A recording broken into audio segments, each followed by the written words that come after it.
पुण्यामधील दीनानाथ मंगेशकर रुग्णालयात गर्भवतीच्या उपचाराअभावी झालेल्या मृत्यूमुळे राज्यातील नागरिकांमधून तीव्र रोष व्यक्त होत आहे। या घटनेमुळे धर्मादाय रुग्णालयांबाबत प्रश्नचिन्ह उभे राहिले आहे।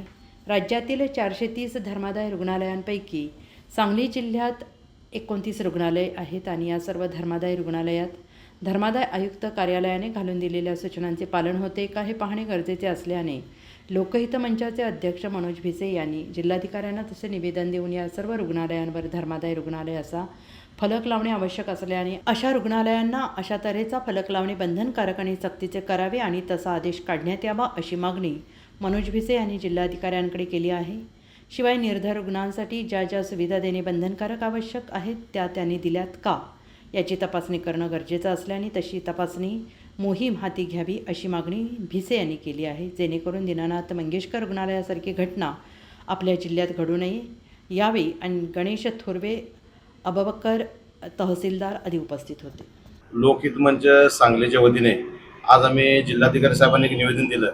दीनानाथ मंगेशकर पुण्यात रुग्णालयात घटना घडली, तशीच घटना सांगलीत घडू नये यासाठी आम्ही जिल्ह्यातील 29 हॉस्पिटल आहेत त्या हॉस्पिटलच्या फलकावर धर्मादाय रुग्णालय असा उल्लेख म्हणून ते फलक लावण्यात यावे आणि आमच्या मागणी दिलेल्या निवेदनाचे लवकरात लवकर कलेक्टर साहेबांनी आदेश काढून योग्य त्या सूचना संबंधित द्यावा अशा आम्ही लोकहित मंचाच्या वतीने आज जिल्हाधिकारी साहेबांनी केली आहे।